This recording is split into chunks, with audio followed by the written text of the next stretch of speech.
Welcome to the Startempire Wire Founders Podcast, where we make entrepreneurial founders a top priority. Each episode features risk takers, business builders, community shapers, institutional and government supporters in our local startup ecosystem. Tune in weekly to hear all about what's happening with the movers and the shakers of Southern California's Inland Empire and beyond.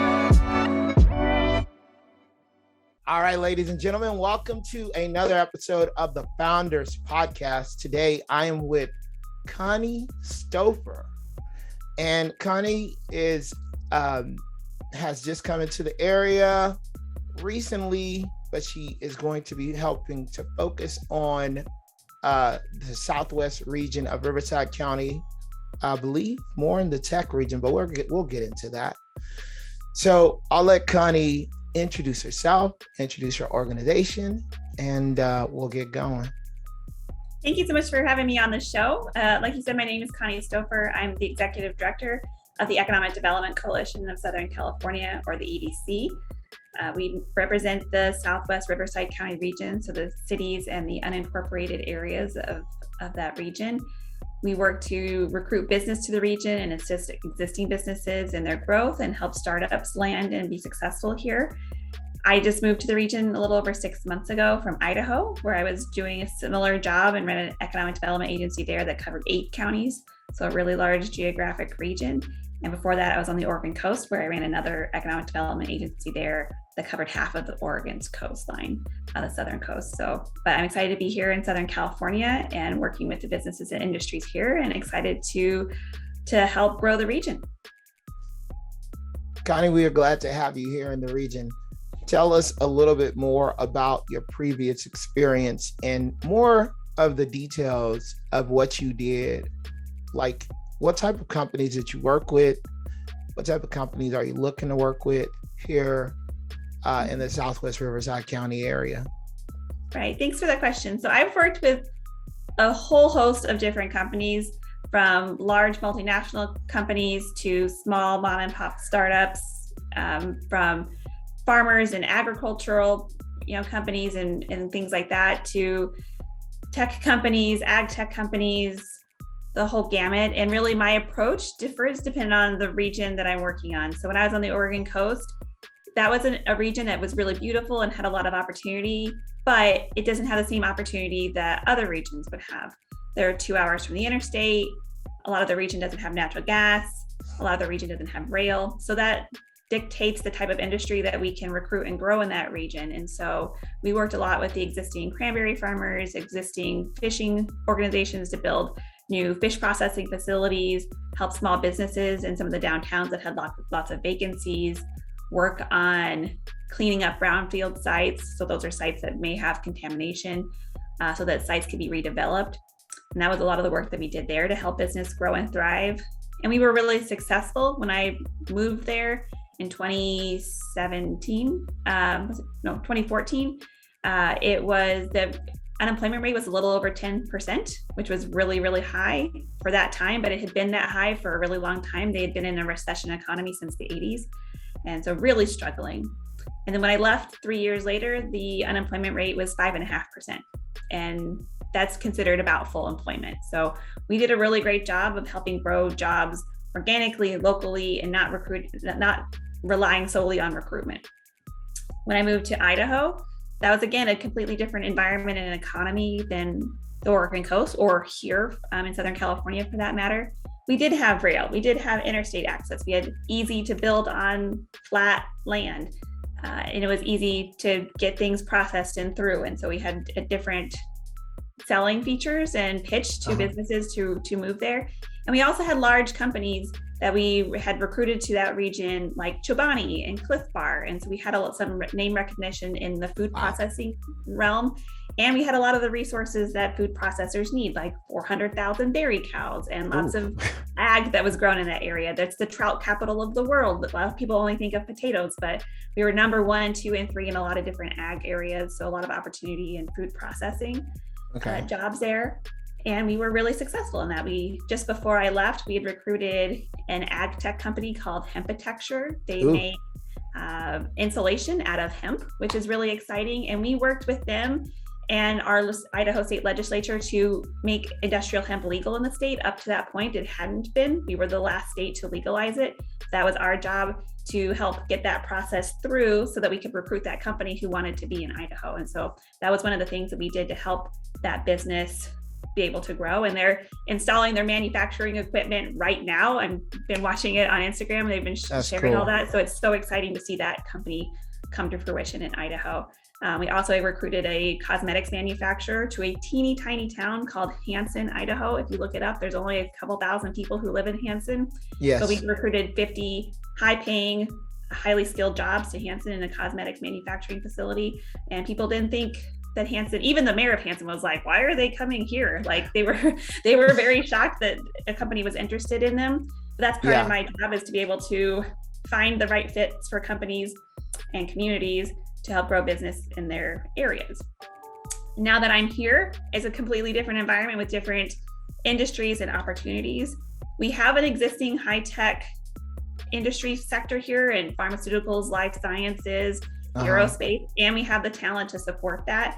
And we have a lot of talent that are commuting every day. And that is an incredible opportunity that most regions in the world do not have. Most people are short on people and heavy on jobs. We have more people than we have jobs. And so they're commuting out. And so it's an opportunity to be able to recruit more high-tech, high-wage jobs so those people can stop commuting, work a little closer to home, save all that gas money and time in the car, and for us to be able to continue to grow that tech and high-skilled sector that we have here in the region.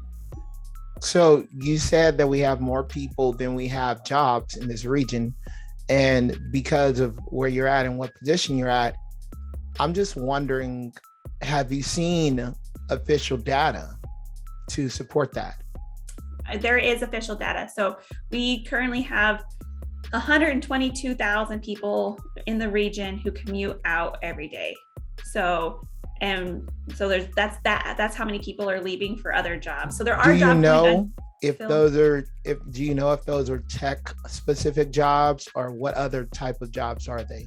Some of them are tech specific jobs, but not all of them. Some of them are lawyers, some of them are doctors, some of them are teachers, some of them are accountants. There's a whole host of different types of jobs that are, people are commuting for, but some of them are high tech, biotech jobs that they're commuting to San Diego, Orange County, or LA for. And so being able to have that talent pool here is incredibly great resource for startups who want to come and know that they have a talented workforce right here that they can pull from, as long as they can pay competitive wages. And for me to be able to recruit companies here and say, you're not going to have to go out and find people. We have people. The city of Menifee likes to say this talent sleeps here. It's here. It's here in this area. We don't have to try to find people. And that's what most places in the country are doing. They're trying to get people to move to their communities because they don't have enough people. That's what we did in Idaho. We had a huge talent recruitment campaign, and it was pretty successful. As you probably know, lots of people are moving to Idaho, but we didn't have enough people. We physically did not have enough people for the thousands of jobs openings we had. And so we had to import them in so we could fill the jobs. Here, we have plenty of people. We just need more jobs that are closer to where they live. So they don't have to commute. All of the data that I've seen kind of verifies that. I just hadn't seen official numbers. Maybe I have seen it, but somewhere there was, there's a couple of reports, the Brookings report, there's an entrepreneur report. There's so many little reports that we look at here at Startempire. Wow, we do a lot of research and we try to dig in a little bit. And I think partnering with, the EDC, like what you're doing, Connie, and also, with other people who are, like the Coachella Valley Economic Partnership is another one. We can really put some stuff together because we're ready and eager to write reports and put this information out in partnership as well. Now, let's just cover quickly so that everybody knows who you are a little bit more.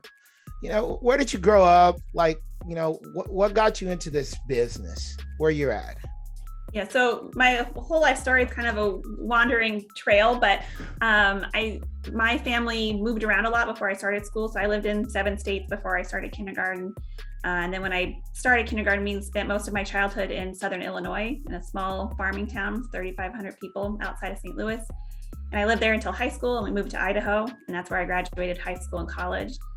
And then my husband and I, after we finished college, lived in West Yellowstone, Montana, right outside Yellowstone National Park. It was a wild experience. We had 300 inches of snow that winter.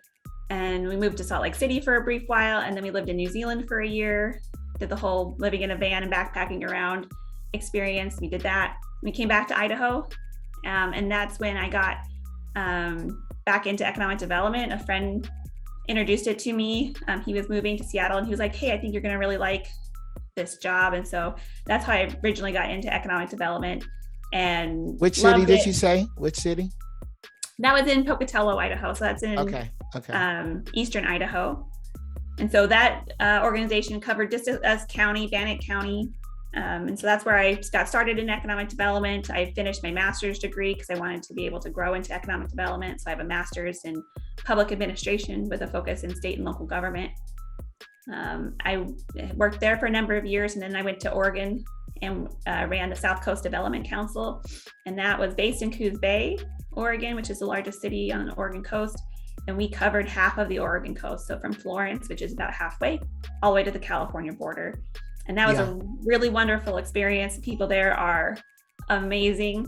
And they're a community of people who have been through a lot of challenges.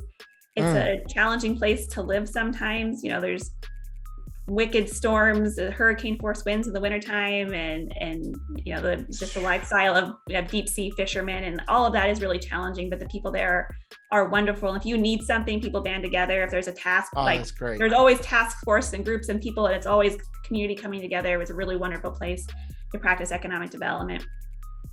And then my husband and I moved back to Idaho because we were having a baby, and our parents live there, and so we moved back to Idaho, and that's where I started working for Southern Idaho Economic Development. Yeah. And really grew that organization. Yeah. And it was 1.5 people when I started, was 4 when I left.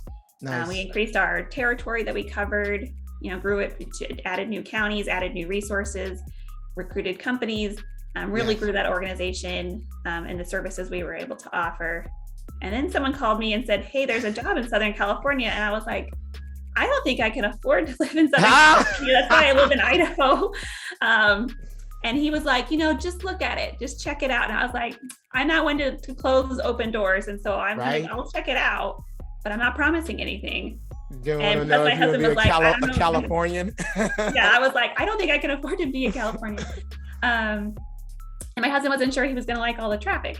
Yeah. And so I said I'd check it out. And so we came down, and it blew our mind. That's awesome. Yeah. Beautiful. The communities are just gorgeous. The traffic isn't as bad as we imagined. It's more than it is in Idaho, but it's not as bad as we had imagined. Are there mountains? Are there mountains in Idaho? There's lots of mountains. Mountains. Yeah. Okay. Yeah. Because I'm not in Southern Idaho. So if you're in, you can see them like in the distance on a clear day, but in Southern Idaho, it's fairly flat, in the south central area. Okay. But there are lots of mountains, beautiful. Cool. Because I had never seen mountains until I moved to California. I was from Texas, so. Yeah. No, there are. If you ever go to Idaho, there are beautiful, beautiful alpine lakes and beautiful mountains there to see. But there's also snow, and I'm not a fan of shoveling snow. Oh yes. Nice, so lots of snow, right? Yeah, there's a fair amount.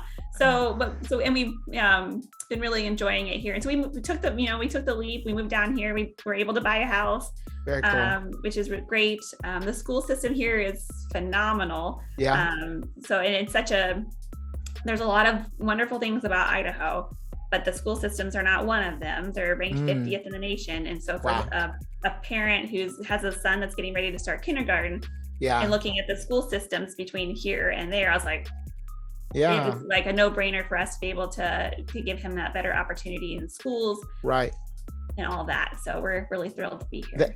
That's pretty cool. Yeah. So welcome to the state. Thank you.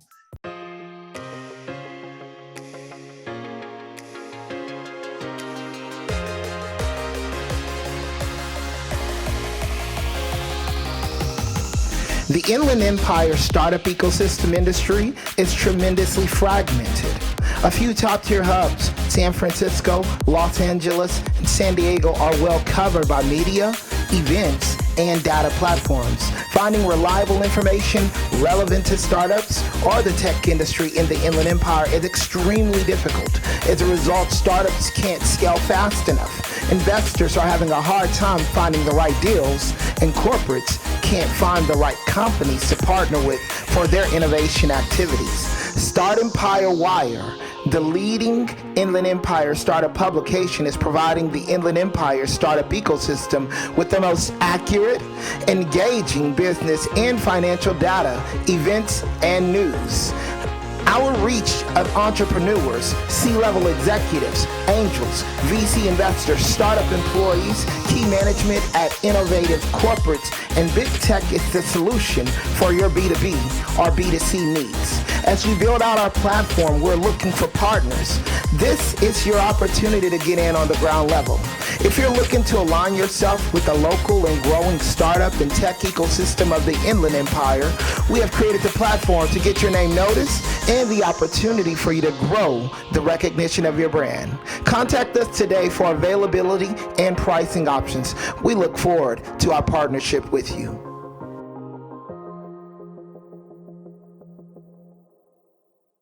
If you were to give us a summary of the Economic Development Coalition, tell us about that. And I know it was a little, from what I understood, you guys are resurrecting it. Mm-hmm. Okay, 100%. So tell us about it. So the organization's been around for 30 years, so it's not new, but it has had a variety of iterations through the years as different directors have come on board and had different visions for it. And right before COVID hit, the previous director retired, and then there's COVID, and they're thinking, like, how do we bring on a new director to do programs and initiatives when we're all on lockdown and can't go into the office and dealing with all of that. So they just took a breather, really, and a pause in some of that. And then last year started that recruitment effort and brought me on. So it really is, even though it's an organization that's been here a while, we are kind of starting fresh, which is exciting. Very and cool. Something that I'm used to. When I went to my job in Oregon. Wait, you even built the website? I did build the website. It looks nice. I'm not gonna lie, it looks nice. Thank you. A little touch up here and there, but it's great. No, it's that's not my that's day job. Forte, so. Right. Yeah, so I went into it knowing that we're going to continue to refine it and make it better. But nice. It needed to be improved. I'm impressed. Yeah. Thank you. As a web developer. Yeah. Thank you. That means a lot. I'm not a web developer, so having a web developer tell me this nice means something. Right. No, but I think that's kind of the entrepreneurial bootstrap mindset. Is I came to this organization, we needed a new website, and I was like, I only have so many dollars. Yeah. And it needs to be done by a certain time. I can't push this out a year or two. It needs to be done now. And so I was like, I'm just going to have to do it. Yes. And I've done that before in my two previous organizations. We needed new websites, and it's pretty common for startups and for nonprofits to need a nice website, and they just can't afford it. And so that's what they call the power of the hustle, right? Yes.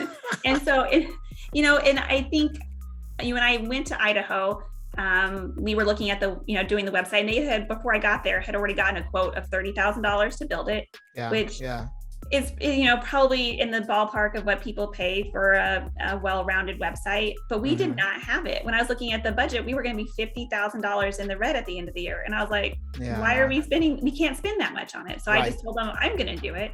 And I had someone say, is that really something the executive director should be doing? And I was like, if it saves us $30,000, yeah. So I built it. It's beautiful. You're welcome. Like, give me a raise. No.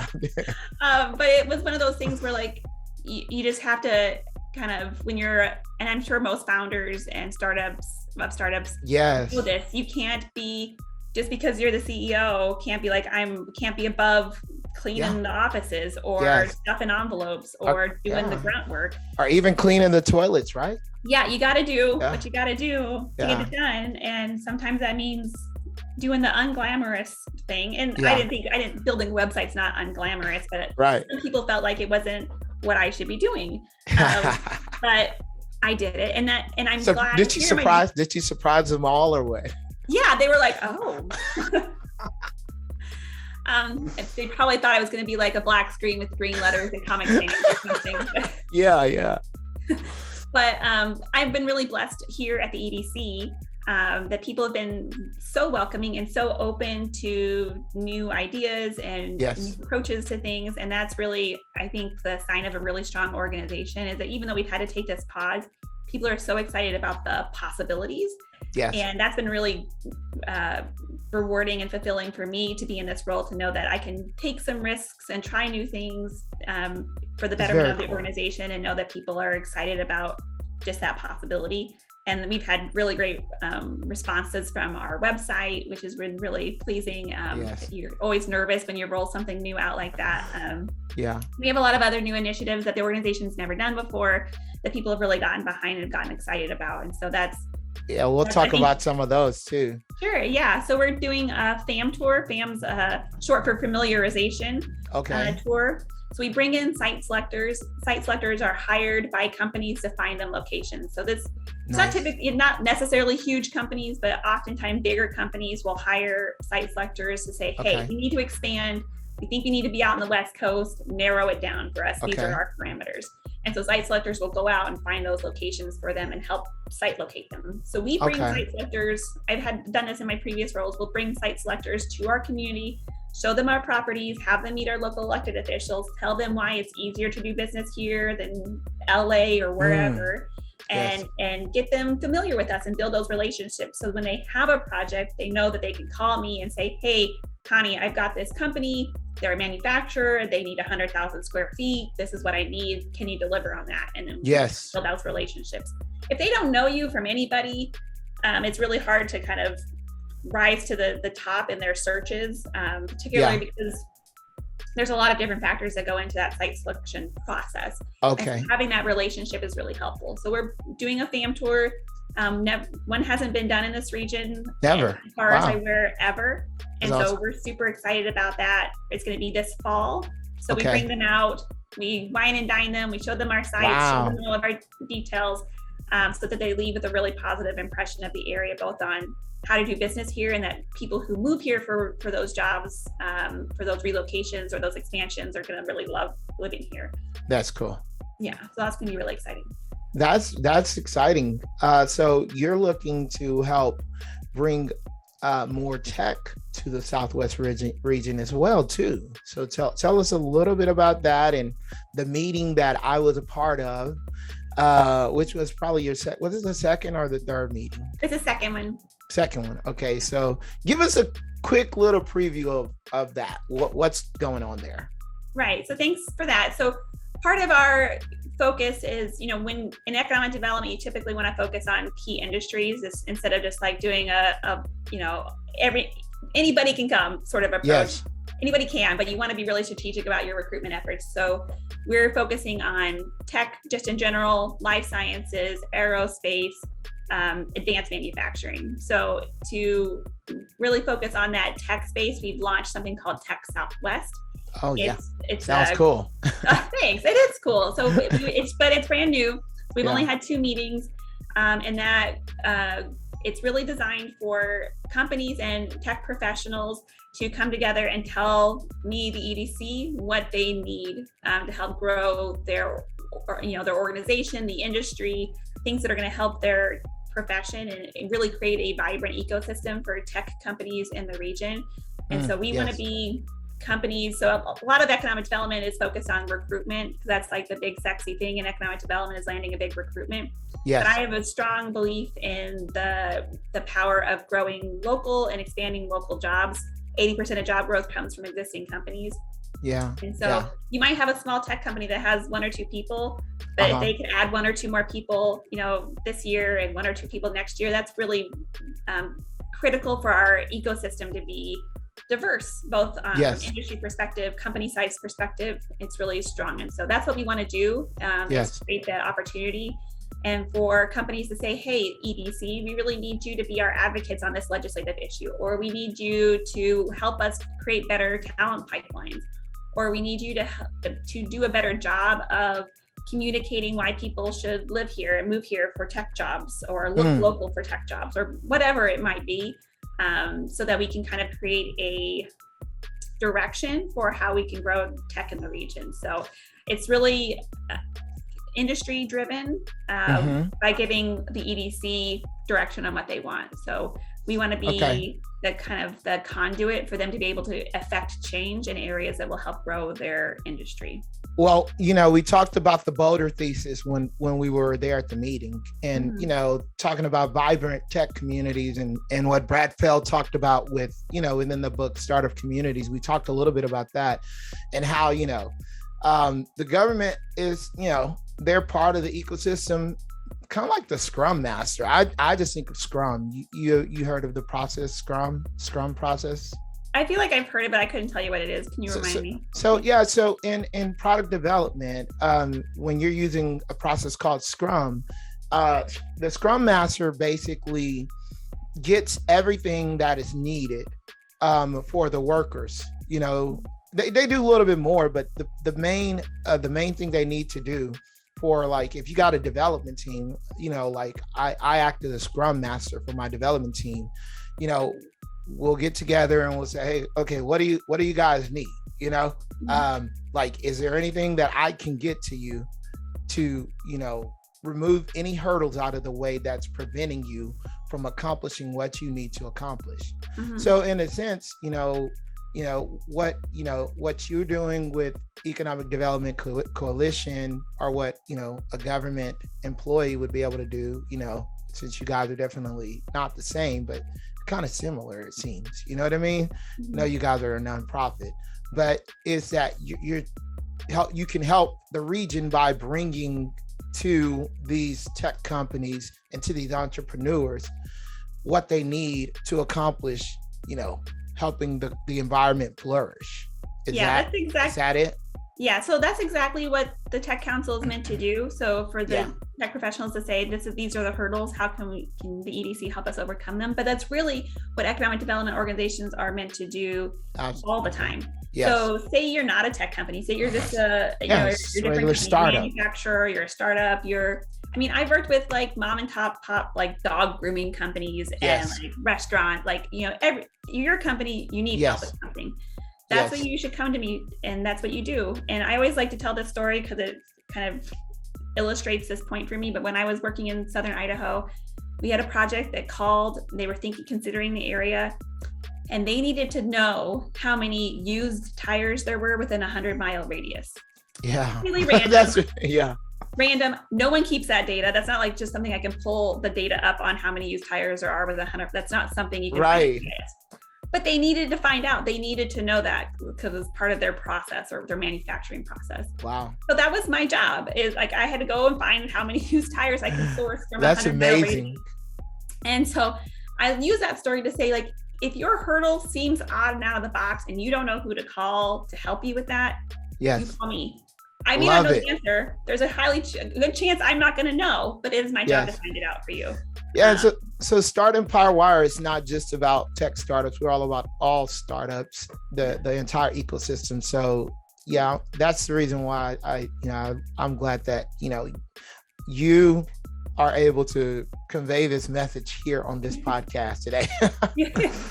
All right. So whatever their question is, or whatever they need help with, if they have a question about like a sign ordinance, or they need to know, like, how do they put their business plan together? Who do they call? Usually I'll connect them to a resource like the Small Business Development Center to help them with their business plan or whatever. But they can use me as a single point of contact to say, Connie, here's my list of things I don't know. Yeah. Find them out for me. And that's what we do, so that those businesses can be successful. Make sure you guys reach out to Connie for sure on that. So let's ask a little bit, let's go into another question here. How are you guys? Okay, so we were talking about the Tech Southwest, right? Mm-hmm. Are there any other initiatives right now outside of the two you just mentioned, the Tech Southwest? We're probably going to be putting together a manufacturing council as well. That's probably not going to be till the fall. We're going to be working on the structure for that. So that's more specific, to manufacturers. Very cool. Manufacturing and tech often have a lot of crossover. Yeah. But this one will be specifically for manufacturers. And we're going to a lot of trade shows as well. So I'm going to Select USA, which is a foreign direct investment conference in Washington, D.C. in a couple of weeks. And there's a Okay. number of others that I attend. So if there's a local company that can't attend a trade show but would like information on attendees or for me to share Yeah. information about their company at a particular show, they can reach out to me and I'd be happy to help with that. So. Very cool. Okay. So what are your current, outside of those things that were mentioned, what are the current needs of the EDC? Perfect. So one of the biggest needs we have right now is membership. So we're a nonprofit organization. So all those services I talked about, when you call me to ask me how many used tires we have within a 100-mile radius, there's no cost to that. So you call me and you need help, we help local businesses. We help businesses that are looking to come to the area at free of charge. But we can't, but I am not free of charge, and our staff, all that work that we do, going to trade shows, putting on these tours, all of that costs money. And so it is paid from membership, both private and public organizations. So all the cities in the region and the county are members. We have a lot of businesses that are members. So if there are organizations out there who want to be more involved in the economic development process, or just really strongly believe in the value of economic development, what it can bring to communities, we'd encourage you to find out more about membership.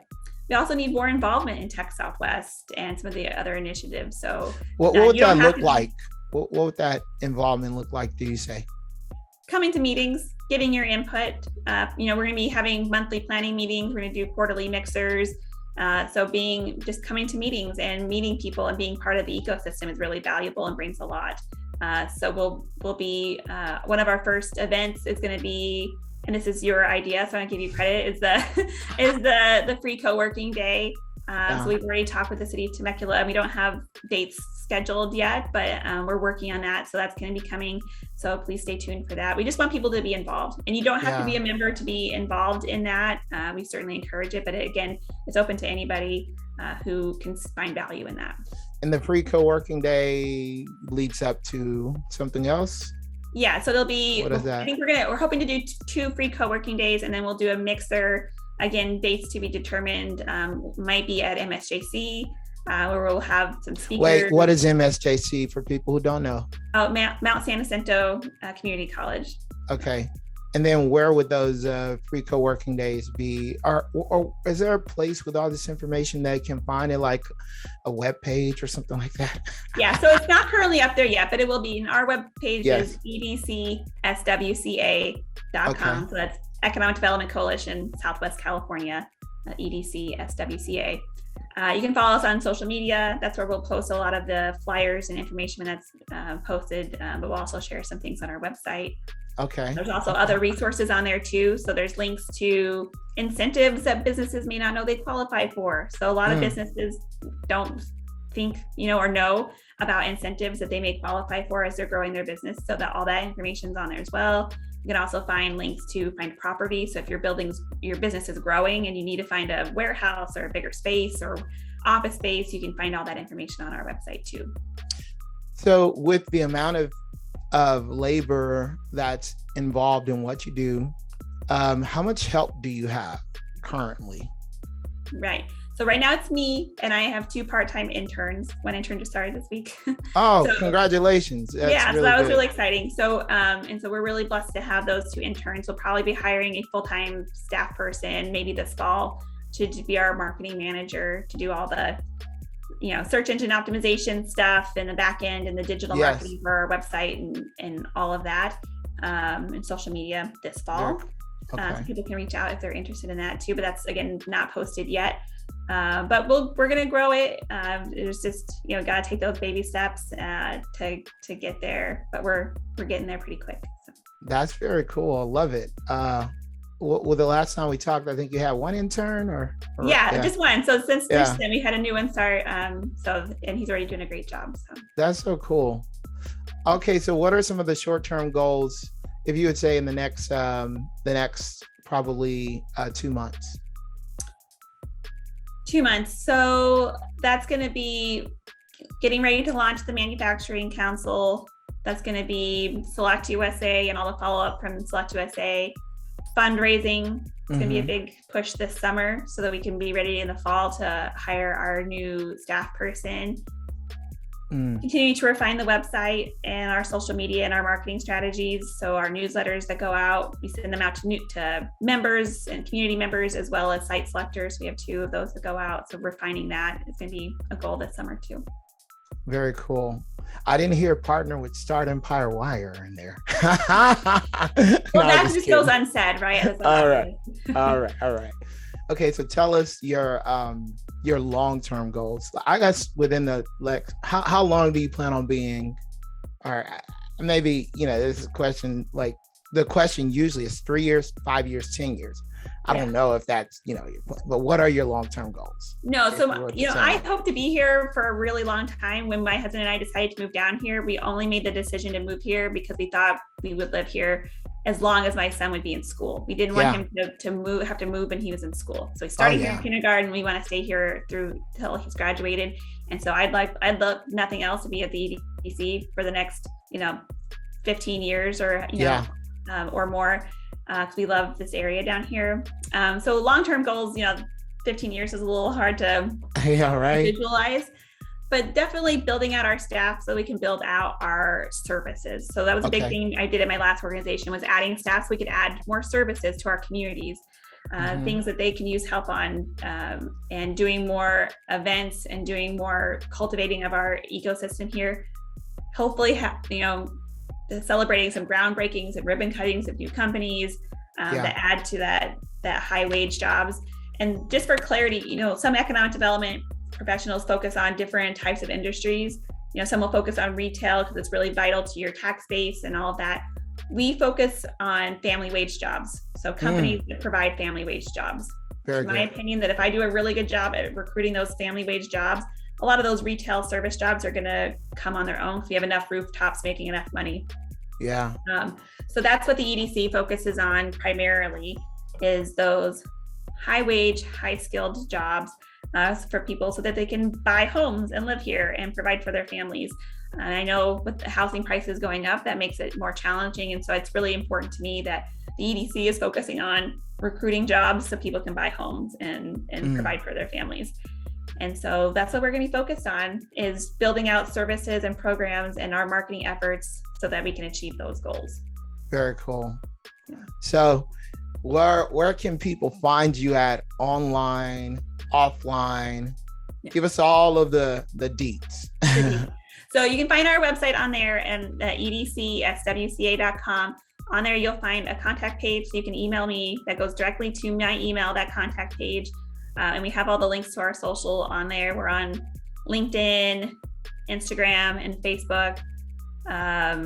So just, you can hit us up on any of those channels. We're also located in the TVE2 building in Temecula. Wait, what does TVE2 stand for? A lot of people may not know. I didn't know. Honestly, I didn't even know. Yeah, it's the Temecula Entrepreneurial Exchange. Temecula Valley Entrepreneurial Exchange is what I think it stands for. So yeah, so there's half of our building are service providers. So the Small Business Development Center, our office, Riverside County Economic Development is going to have a staff person here starting soon. They'll be here a few days a week. And then the other half of our building is an incubator. So this is great news, maybe something for people to know. There is a very low cost incubator here available in Temecula. There's one in Murrieta as well. You're not going to find better rates on space. You get workspace, break room, conference room. You can get mail here. There's copy machines, all that stuff. So if you need an office space to work, this is a great location to have other tech companies in your environment, and to have service providers right here in the building too that can help you refine your business plan as you go and scale, or to help you find buildings when you're ready to graduate out of the incubator and go find your own manufacturing facility, or whatever it is you may need. So isn't this where the co-working day is going to be as well? Yes. Yeah. Awesome. So it'll be a great opportunity for people to give it a little trial, see what the space is all about, and to meet some of the people here in the building. All right. Well, Connie, this was a great interview. I really appreciate you for coming on. Yeah. Is there anything else you would love to communicate to our audience? Any last word? I just want to give appreciation to people who go out there to start new businesses. It's a lot of hard work. It's a lot of sweat and tears to dream your dream, and just know that there are oftentimes lots of free resources out there to help you get there. So to please reach out and let us know how we can help you grow your business. Ladies and gentlemen, you heard it first on the Founders Podcast.